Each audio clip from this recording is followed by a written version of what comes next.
On today's first episode of Killer Talk with Tosha, we're going to cover a new case that is still ongoing. Now, today's sources come from Essex County DA, MurderSheTold.com, ColdCaseNE.org, and Reddit. I do have a co-host, and I want to just make it clear that he does not know what case we are covering. This is Brett Borkenhagen, and I'm going to give him a few seconds to comment about his opinions on true crime and to say hello and introduce himself. Hi. So I don't know nothing about true crime. I don't really care about it. Introduce yourself. I did. No, you introduced me. Alright, well, so then you want to just get into it then? Yeah. You don't want to say anything else? Not really. Okay. So this is going to be the chilling case of Henry Bedard Jr. Before we begin, I do want to warn you that this case is still unsolved, so any information that you may have should be turned into Swampscott Police Department Unresolved Case Unit Tip Line at 1-855-627-6583. The Swampscott Police Detective Sergeant Candace Doyle at 781-595-1111, or the Massachusetts State Trooper Matt Murphy at 978-745-8908. You may also email mspun.resolved@pol.state.ma.us. This episode is to get the word out and to help keep this young man's case active and in people's minds. Now let's get into it. So, Henry Bedard was a 15-year-old student athlete who was murdered in Swampscott, Massachusetts. Before we go any further, I'm sorry if I butcher any of these names because I'm not from here. He was found beaten to death with a baseball bat in a wooded area, and he was last seen on December 16, 1974, walking on Paradise Road in Swampscott after Christmas, shopping in Finnan Square. Henry's body was discovered the next day in the woods off Suffolk Avenue in Swampscott behind the present-day DPW building on Paradise Road. A baseball bat with the unique markings on the handle was found near Henry's body at the time of his death. Now, those who knew Henry, they described him as a happy-go-lucky, nice and cheerful kind of person. Henry was kind, thoughtful, and had a big heart and a good sense of humor. Friends and strangers alike would comment on his ever-pleasant smile, saying he just absolutely glowed. Unlike What? you right now with that look on your face. I'm with Henry you. was the third of 5 children of Gloria and Henry Bedard Sr. He was born in Salem, Massachusetts in 1959. Their eldest son, John, was born in 1954. Then came their only daughter, Cheryl, in 1956. And then Henry, and then after Henry, they had 2 more sons, Stephen, born 1960, and Scott, who was born in 1968. Now, the Bedard family lived in Lynn, which is Swampscott's southern neighboring town, until Henry was 11, and in 1970 they returned to the small and reposeful seaside community of Swampscott, the town where Henry's parents had attended high school themselves. It was in the community of Swampscott that Henry lived a childhood so wholesome it was almost beyond credibility. Henry had a true passion for sports, especially baseball, and in Little League he was known as Hammering Hank, a moniker that would stick with him through junior high. There he played football, hockey, street hockey, ran track, and even would participate in the school's discussion programs. Even in the summers, he couldn't sit still, water skiing behind the boat until the year that his father turned the wheel over to him. In the fall of 1974, Henry was a senior at Swampscott High, proving to be quite the athlete. Despite his small stature, at 15 he was only about 5'4" and 135 pounds, and his gym teacher, Donald Hallett, said of Henry, he was small but fast and really hustled. He was really the kind of boy you would have wanted for your own son. Henry was very active in his school government and extracurricular activities. He was well liked among his peers, and he even had a steady girlfriend. Now, I cannot find who his girlfriend was. I'm assuming because they were minors, it's not gonna mention it, and it's only mentioned in 1 or 2 of the sources I found. So there's also the possibility she did not exist. At home, Henry got along with his siblings great. He didn't have any of the usual sibling rivalry that most siblings have these days. I know I got into it with my sisters a few times growing up. His other siblings adored him. His youngest brother, Scott, only 6 at the time of his death, held him on such a high pedestal. And Henry was especially close to his father, for whom he even worked part-time on Saturdays at the Sunoco station that his father owned in Danvers. He was eager to drive, and he planned to get his license on his 16th birthday, in part so he could open the station on the weekends and allow his dad to get some extra sleep. But he had already saved up $900 to buy his first car, and Henry was equally ecstatic about purchasing his own bicycle with that money he saved during the summer of 1974. Between working for his father and caddying at the local golf course, he had finally saved up enough and had asked his sister to take him to the shop to pick it out. Henry's family was paramount among all the things he juggled in his busy life, meaning that they were the most important to him. He always made time to spend time with them, whenever he could. Now, that was Henry Bedard Jr. in the fall of 1974, just before his life would unfortunately be cut short. He was embracing a childhood so idyllic, it seems to have leapt out of a Norman Rockwell painting. It would be nice to leave him there, reserved in time and space, in a memory that is sun-dappled between childhood and adulthood, but he would never get to know adulthood. December 16th, 1974, the last day that Henry was seen. Henry loved Christmas. Unlike many children who looked forward to unruly stacks of presents under the tree with their names upon them, Henry actually really enjoyed the role of gift giver. That was on his mind. When he rose early in the morning on a Monday, December 16th, after breakfast, he walked his younger brother Stephen to junior high school, where only last year he himself had been a student. They parted ways, and Henry continued the additional 2 miles to Swampscott High, arriving just in time for homeroom. His day seemed to have been fairly normal. And that afternoon, Henry left to run some errands before dinner time. His father had found some old developed films, and the family was excited to see what could be on it. So around 2:15, the bell rang at school, signaling the end of the school day, and Henry stepped out into the gray, gusty afternoon and got on a bus that stopped at Venon Square, a shopping center about a mile northeast of the school.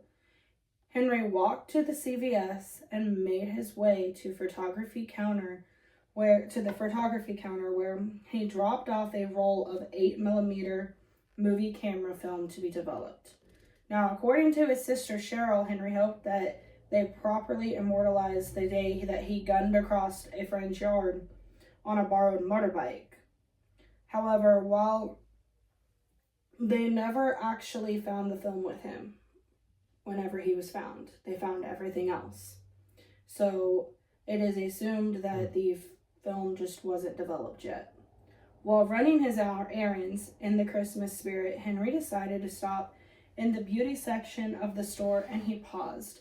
There he spotted Love Cosmetics Musky Jasmine Flower. The little pink-capped bottle came in a rose-colored box and smelled like the olfactory equivalent of a soap opera. But it was his sister's current favorite scent. He purchased a bottle of perfume as a present for his sister. Henry left CVS about 3 p.m., walking briskly southwest down Paradise Road, and the collar of his coat turned up against the wind. Swampscott Police Lieutenant Peter Cassidy actually recalled having waved at him and thinking to himself that Henry looked like he was in a hurry to get somewhere. However, he did not give him a ride to wherever he was in a hurry to get to. And around 3:40 p.m. would be the last time that Henry is spotted alive. Henry crossed the large paved lot of Swampscott's Police Public Works, the DPW, and he wished workers a Merry Christmas and showed them his pharmacy bag, explaining that he was going home to wrap presents. And they watched him disappear into the back corner of the lot where the pavement transitioned to the woods, trekking uphill to the plateau at the top of this hill of a closed former railroad line trail area known as Swampscott View, or SW. It was a popular hangout for teenagers in Swampscott in the milder months. This climb up the hillside path would be the last time that he was ever seen alive. Two young boys on their way to a friend's 10th birthday party took a shortcut near the DPW yard off of Pleasant Street, and it was roughly 4 p.m. when they passed through Swampscott's View, coming across an empty wallet and a bottle of perfume lying on the ground. Now keep this in mind for later because it actually comes into play. The boys placed both items on top of a small ledge out of sight where they planned to retrieve them at a later time. And when they arrived at the birthday party of Cliff Goodman, they excitedly told him about what they perceived as their lucky discovery in the woods, and they made plans to recover their treasure after school let out the following afternoon. Now, it was nearing 5:30 p.m. when Henry's family became concerned that he had not been home yet. Henry was a good kid, he was reliable, and he always came home. So when they had not heard from him and he had not come home, they were concerned. And by 7 p.m., his family was in full-on panic mode. And so they started making calls and organized a small group of friends to start searching for Henry. His parents finally reported him missing to the police between the hours of 9 and 9:30 that evening. His brothers John and Stephen continued searching for a few hours more. However, by morning, heavy ice rain had fallen, and a foreboding tactility hung in the air as thick as fog. Swampscott children made their way to school and their parents to their jobs respectively, but murmurs of the missing Bedard boy circulated through the small town community. Helicopters hovered overhead, anticipating a better view of Swampscott's more wooded areas, and investigators took to the ground. Several areas throughout the small city would be canvassed by police, but they still came up empty-handed. It wasn't until the afternoon of December 16th that Henry's body would be found by a complete accident. Now, this is why I said to remember the two boys who were on their way to a birthday party and found the purchased perfume and wallet. Because around 2:30 p.m., that 10-year-old Cliff Goodman and a friend left their elementary school, and the boys journeyed to the end of Suffolk Avenue and Swampscott View to scour the vicinity for the items found by their friends the afternoon prior. And as they dredged through a sea of wet leaves, they unearthed a horrifying display. They found Henry's body covered in a shallow grave, covered by leaves, and he was covered in blood, and his head had been utterly decimated. Now, if you don't know what decimated means, it means to kill, destroy, or remove a large percentage or part of. And upon initial investigation, the authorities did believe that due to the extent of the injuries of Henry's skull that he had been shot, and this is actually what they first informed Henry's family of. It wasn't until a few days later that everybody knew the truth. And the revelation was haunting. A Louisville Slugger baseball bat had been found lying just feet away from Henry's body. He had been savagely beaten on the head and hit at least 5 times. The medical examiner noted the absence of defensive wounds during the autopsy, leaving investigators to believe that Henry had been taken by surprise. Authorities had begun to wonder why Henry had even been at Swampscott View to begin with, as it was only a popular destination in the warmer months, and it was proven later that his detour through the DPW yard was by no means a shortcut home, but that Henry had planned to meet somebody there at Swampscott View, and it has never actually been able to be found out who he was supposed to be meeting. So nobody knows. It's not even been released how they came to the conclusion he was meeting somebody. Upon the discovery of Henry's body, investigators closed off the area and thoroughly searched the crime scene for any evidence. However, due to the torrential rains that had swept through the region the night Henry died, a lot of evidence had been washed away and destroyed. Viable evidence including any footprints. Floodlights were brought in to extend the search into the evening hours while investigators examined every square inch of the hillside. Even a metal detector was brought in and used to try and find evidence not easily visible to the naked eye. Henry's wallet and CVS purchase were both still at the crime scene, but what really caught the police's attention was that blood-splattered Louisville Slugger baseball bat found just a few feet away from Henry's body, and the bat had distinctive markings carved into the butt of the bat. Now, the investigation in the oncoming days and weeks was not without its challenges. Police were able to lift a partial fingerprint from the blood-soaked baseball bat and observed very distinct markings etched into its handle.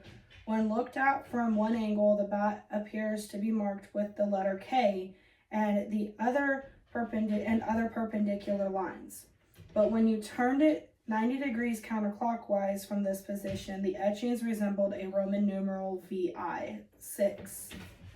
Investigators hoped the fingerprints would prove to be an object of contempt, but no correlations could be made in relation to the scoring on the bat handles. And more frustratingly, the partial prints lifted could not even be ruled out as Henry's because the medical examiner didn't even take his fingerprints during the autopsy. Police interviewed hundreds of people, polygraphing a great many of them. The DPW employees were interviewed as they were close to the crime scene just down the hill from it. They all claimed to have heard nothing. Authorities even knocked on doors in surrounding neighborhoods inquiring about any individuals seen carrying a baseball bat. No leads turned up. Investigators were baffled. Henry could be traced and accounted for in a way most victims cannot. His whereabouts were known almost decisively until his attack. The time frame from when he was last seen until his last breath was taken in less than 20 minutes. And somehow, they could not put the pieces together. Nobody had seen anything over the years. The evidence has been sent in for testing multiple times, and a good move given the rapid advances in forensic science. 2 partial fingerprints were found in the blood on the baseball bat, but this is not as straightforward as it should be.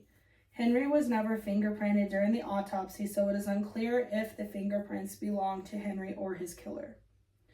However, it is believed the authorities also have DNA evidence either from Henry's clothing or the bat, but they have yet to find a match in any database. In the months following Henry's murder, police interviewed nearly 100 people, and 9 unnamed teenagers agreed to take polygraph tests and passed within months, though even a $10,000 reward stopped generating clues, and the case eventually went cold. Locals theorized that the person responsible could have been a homeless person or a madman released from a nearby institution in Lynn, Massachusetts. These claims don't seem to hold water, though. Authorities have made mention that DNA evidence was taken, and in 2004, Henry's clothing and baseball bat were sent for further analysis. Many of the original investigators have since passed away, but new sets of eyes have poured over initial reports and notes, and hours of old taped interviews have been revisited. Perhaps Henry's case could benefit from further DNA testing, as the process has evolved substantially since it was last completed in 2004. But Henry's murder has remained unsolved for 50 years, this past December 16th. And according to his autopsy report, he died from brain lacerations and numerous fractures. He was beaten to death, hit by at least 5 blows to the head with a hard cylindrical object like a baseball bat. All evidence pointed towards the bat covered in Henry's blood, but that was found at the scene as the murder weapon. So they are certain that they do have the murder weapon, they just don't have the killer.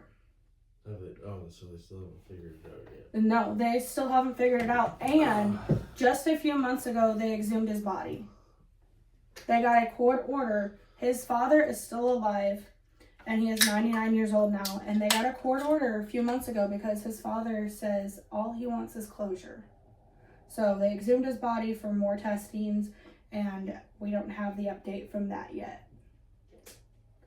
Now, there are some theories about what happened. I've got 2 different theories here. The first one being that he was killed by a stranger. Now, that is highly unlikely, considering that they consider this a crime of passion because of how savagely he was beaten. And if it was a stranger, they would have taken the money out of his wallet, but everything was in his wallet. Nothing was actually stolen. So the L and the number on it wasn't nothing? No, so the number and all the etchings on the bat was determined to be what they do in Little League. Would they each person marks their own personal bat, so that it's easier to grab. And because the number 6 can be mistaken for number 9, it was originally they did the Roman numeral number. Now, I have more on that here in just a second, but it is believed that whoever it was did change their number, and that it was originally, I believe, that the original number was a 10, and they got reassigned a new jersey number. So the number should have matched their jersey, meaning that originally they were a number 10, they got reassigned to a number 6, and because 6 looks like a 9, they put it in numeral. So now the reason that they don't think that a stranger did it is, like I said, they think it's a crime of passion. Whoever did this had to have known him. The way he was just beaten is personal. It screams personal. Never know. So, and while it holds no merit to this, there was rumors that apparently he argued with somebody over money, but he was known to be financially responsible. So the fact that he was arguing with this student over money at school just before he disappeared, and they both supposedly missed their last class, but he was seen afterwards, means that it obviously wasn't that person, and they ruled that person that he was arguing with out. So they have no clue. To this day, there is no progress. They don't know who did it. They don't even have an actual motive. And they talked to the kid that he argued with? Yeah. They interviewed, that was one of the unnamed teenagers. They interviewed over 100 people. Polygraphed them and everybody passed. So, yeah. Like, this isn't that far from us, actually. It's maybe a couple hours away. Yeah, Salem, Massachusetts. No, that's where he was born. Oh. So this happened in Swampscott. Swampscott? Mm-hmm. New Hampshire? No, Massachusetts. But his father's gas station is supposedly still up and running, and it's in Danvers, which is literally down the road. That's where Deb works. Deb lives. Mm. She talks all the time about how she lives in Danvers and drives all the way to Nashua for work. So, yeah, there's no new evidence. They still have nothing to give. The update that I was able to find from the DA's website says that, and this is a direct quote from them, in response to information recently received, a court order was allowed to exhume Henry's body. exhumed Bedard's body. That's the exact quote. Advances in forensic science and technology have led to new criminal investigative avenues that were not possible in the past, said Tucker. We are hopeful that these advances will lead to significant evidence. And the Swampscott Police Department, Massachusetts State Police Unresolved Case Unit assigned to Tucker's office, MSP Crime Scene Service Section, and the Office of the Chief Medical Examiner oversaw the examination. What happened to Henry has never left this town, and young or old, all of the community still talks about Henry and what happened on the fateful day, said Swampscott Chief of Police Ruben Casada. Prior to his death, Henry loved spending time with his family and friends and was a beloved member of the Swampscott community. Henry enjoyed playing youth baseball and big league football at Swampscott High School and worked at his father's service station on High Street in Danvers. What do you think happened to Henry? Henry's death had a long-lasting impact on the Swampscott community, and his childhood friend Cindy Cavallaro, who I suspect may have been the girlfriend, but no proof of it, said the town was never the same. Residents started locking their doors and trust became a thing of the past. Cindy dubbed the day Henry was killed the day that Swampscott children lost their innocence. And to honor Henry, a college scholarship was actually established in his name, and at least 2 high school yearbooks were dedicated to him and all that he accomplished in the short time that he had lived. Paul Zucchero, Henry's good friend, spent many sleepless nights wondering what happened, pondering how the killer is still free, and thinking about all that Henry has lost. Decades on, Paul keeps a photo of Henry on his fridge door. It is surrounded by images of Paul's family taken over the years, and this way, Paul explained, Henry remains at the center of his life. Cheryl, Henry's sister, said her brother's murder tore our family apart, each of us retreating into our own cocoon, even discussing his death as a family. Henry's parents eventually divorced and left town, and this is very common when a couple experiences the loss of a child, as the grief can be all-consuming. It is hard to function, let alone nurture a marriage. And heartbreakingly, because Henry broke his normal routine to stop at the mall to buy Cheryl perfume for Christmas, his sister blamed herself for his death. Cheryl said a part of her died that day as well. Really, solving this case after so many decades have gone by will likely come down to one of 2 things. 1, someone will come forward with information and solve this case. This case could either be a deathbed confession. This could either be a deathbed confession by the murderer, or a person who recognizes the markings on the baseball bat will finally step up and identify the killer. Or 2, there will be a DNA match, and police have both the murder weapon and the clothing Henry was wearing the afternoon he was murdered. With advances in technology since Henry was killed, a DNA match could be made any day, and then the perpetrator will hopefully end up behind bars where they belong.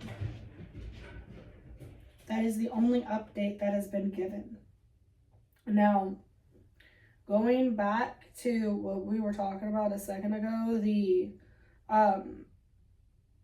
theories. Like I was saying about him, the first theory of him being killed by a stranger being unlikely, the reason that they say that is unlikely is because in 1974, Swampscott was far from a crime hotbed. Henry's case was the town's only murder that year. The police usually were just dealing with medical emergencies and traffic incidents. So that just means that there's not a lot of murder there. And his wallet was empty, suggesting maybe he was killed during a robbery. So one source says it was empty, one source says it wasn't. So there's kind of, I don't know the facts on whether it was empty or not. But beating someone to death with a baseball bat does seem excessively personal and someone fueled by rage. So a stranger's not just going to get that mad that easily. Depends. I don't know. I think it seems personal to me, but... When was this? 1974. Oh yeah, that was a long time ago. Nowadays, maybe, but Yeah, 1974. That's not likely. We're talking about a small town where this is the only violent incident that entire year. So because nowadays, yeah, I'd be a little worried about someone like a stranger. They also said the killer could have easily taken the cash from Henry's wallet to make the crime appear to be a robbery. So it could have been staged. Yeah, but you wouldn't beat someone that bad for a robbery. Yeah. Some theories of the murder going around town actually centered on him being killed by a stranger, either a deranged homeless person riding the trains or some nut from Lynn, Henry's hometown. Because around here they did, back then the trains were running in. And there was this massive insane asylum in his hometown of Lynn, not that far. Someone could have got out. Yeah, that was their other theory. Some strange nut job from there escaped and killed him. The police looked into every theory, though, of that. And no matter how ridiculous, none of them had any evidence backing them up. They could not prove if somebody had escaped that night and killed him, or even within, recent days before this happened. Yeah, but if they're smart, they would disappear. Yeah, but that's the thing. There still would have been evidence that they escaped the mental asylum because they have to keep records of all that, even back then. Well, I'm saying, what if they got out? What if they... That's what I'm saying. There's no record that anybody had escaped. Not escaped. They didn't escape. They were let go. See, I would think that they looked into all of that, too. I would say that if they ruled that out, that there was no evidence anybody escaped and nobody was released within the area. Or at least came and released that lived near the area. Or I think it's the homeless thing. What? I think that it could be that is a possibility because, I mean, all these crime shows that you watch that are true crime talk a lot about back then. And the train hopping. So, I mean, I agree that could have been a thing. So, especially in 1974 when they had the old trains. So, yeah. With the carts that you... Well, see, here's the other thing, though. The location where he was killed, the wooded area known as Swampscott View, calls into question a stranger killing because that railroad track was not up and running, which is why it was a popular hangout. Not to mention it was in a wooded area. No, it was not running back then. That's why that was a hangout for teenagers. Like, it's a place to go and get privacy for like Kissing Rock or something like that. Like you see in the movies, the places where you go out into the woods and you get the privacy to hook up. That's what this place was. And the reason that they don't think that is the case is because would a person really hang out in the cold, wet woods just in the hopes someone would come wander by to rob? I mean, we're talking the middle of December, New England weather. I mean, I don't know about you, but I would not go stand out there in the middle of the woods. We're in Nashville and we see people all the time. But that's different. This is back then, though. This place, it's freezing out there right now. I don't know. I just don't see it. I don't see somebody doing it just to rob somebody. But murdered by someone from his inner circle, that was another theory. That somebody within his inner circle killed him. The reason that this was a theory was that Swampscott authorities think he was killed by someone in his close circle of friends. And they point out most people who saw Henry after his trip to the mall thought he was in a rush to meet somebody. That means that he had to have known who he was meeting. So I think that's more likely. I think whoever he was meeting is the person that killed him. But they can't figure out who he was meeting. Now, they do believe that he was meeting somebody there. And it was, after all, a popular meetup spot for local teenagers. And Henry had, in fact, been up there the past summer. But in the wintertime, it seems a strange place to plan to meet someone unless you wanted to be alone for some reason. as the odds of someone passing by would be pretty low. Go back to that hooking up. Yeah. They've always done that. Yeah. It don't matter what year it is. Yeah. So that's what I'm saying. Like, that feels like that's more likely what happened. Whoever he was meeting with is most likely the person that did it. Now, further evidence that Henry was meeting someone the day he was killed comes from his friends and family. Mark Gambal, I am sorry if I am saying that wrong because that is spelled different and once again not from here. These are some names I don't know how to pronounce. But he was Henry's good friend. And he said that he never knew Henry to take a shortcut home that went through the area where he was killed. And this carries a lot of weight since they often walked home together. And to add to that, Henry's mom told reporters, "I just want to know why he was up there that day." Because according to her, Swampscott View was not near a shortcut Henry would take home even if he was coming from the mall and not from a school. This is why they suspect he was meeting somebody. Oh, so he was meeting. Nobody knows who he was meeting. All they know is he seemed like he was in a rush, and this is not a way he would typically take. Damn. Unless he was going to meet somebody. Now, keep in mind, he also supposedly had a girlfriend. Just like to point that out, it's usually the partner. And they didn't know who the girlfriend was? No, I don't know if they know who the girlfriend is or not, or if the girlfriend is even real. I just noticed that in one of the websites from like the DA and New England and stuff. I think it was Suffolk County or something like that. I don't remember which website, but it was one of the legal websites I got onto. Mentioned a girlfriend, that he was steady with a girl. Steady with a girl. Meaning girlfriend. He had a girlfriend he was steady with. That was the direct quote from it. That's probably who he was going to meet then. Yeah. And she bashed his head in. They got into it. They got into a little lover's quarrel, probably, but that's what the thing is. The fact that if he had a girlfriend, why would it be a secret he was going to meet her? So maybe it was a fling. Yeah. And she got mad over some other girl and bashed his head in. Again, can't really say whether it is or not, but just saying that everything points to him meeting somebody.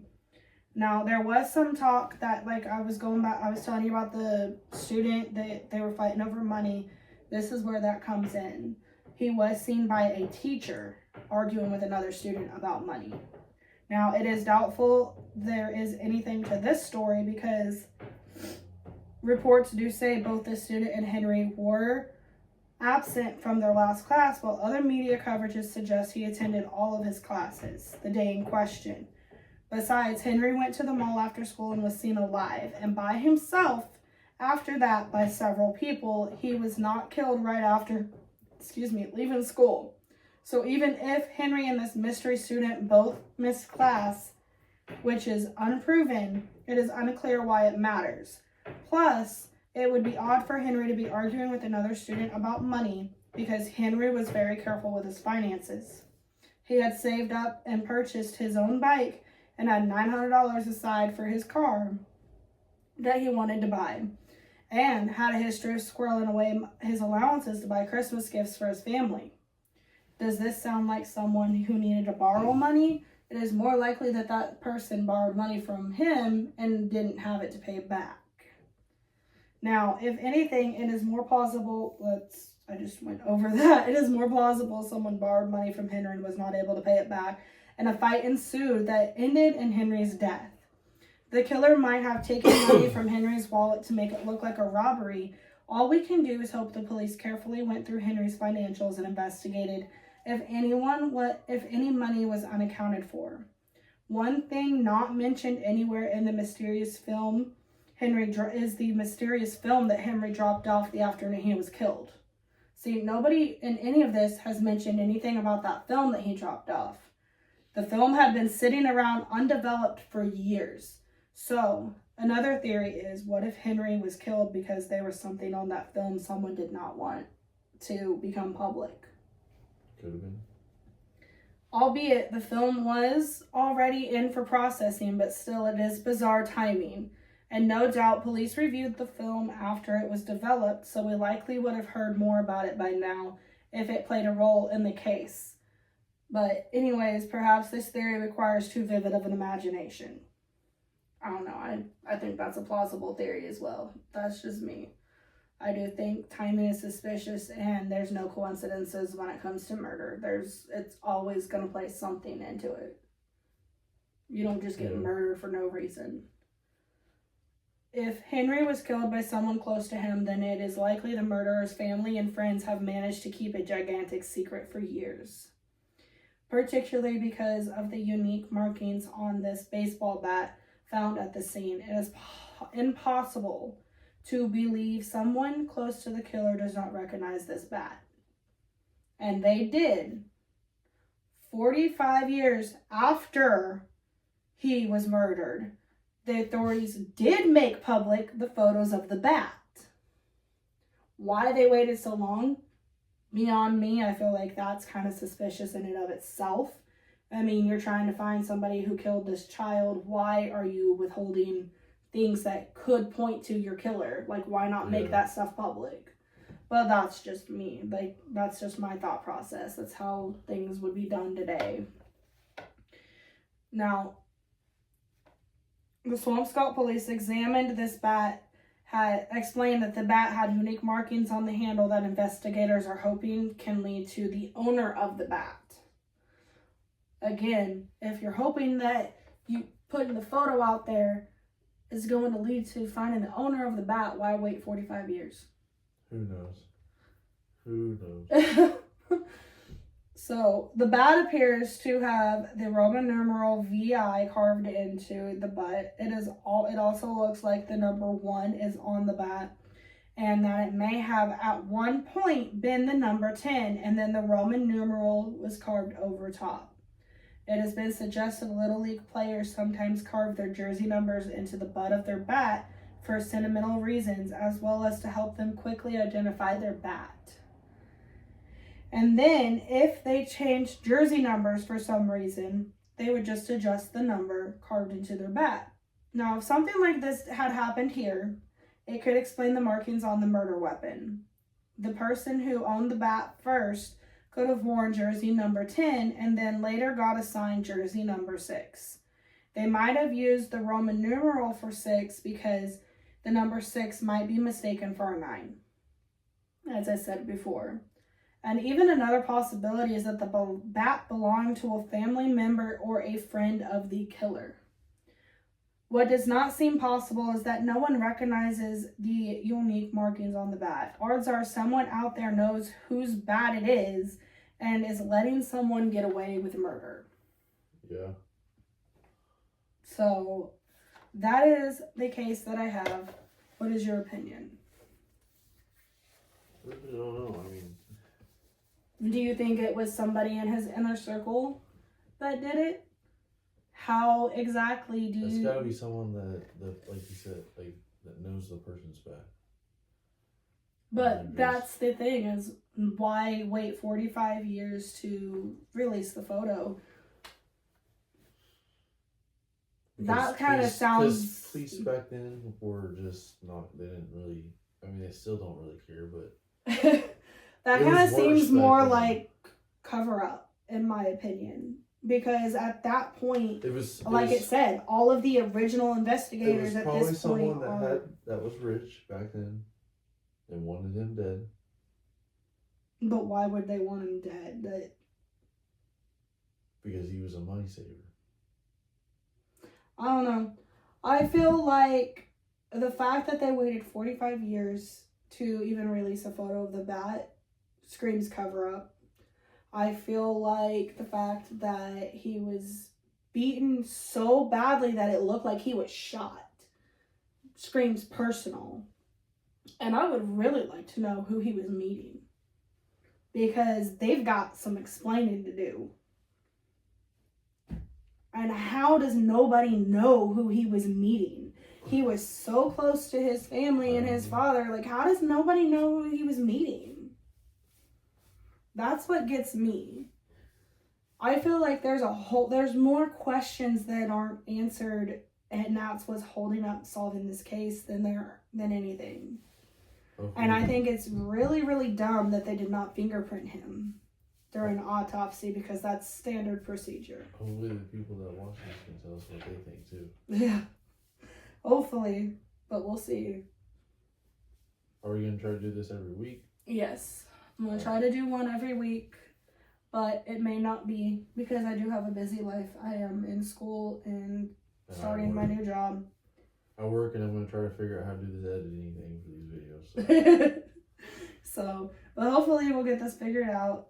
And hopefully somebody can close this case soon, because that's actually really sad and heartbreaking. And I feel like this should not be unsolved still. Because I feel like whoever he was meeting did it. And the fact that nobody can tell you who that is suspicious. Well, alright, goodbye. Goodbye, guys.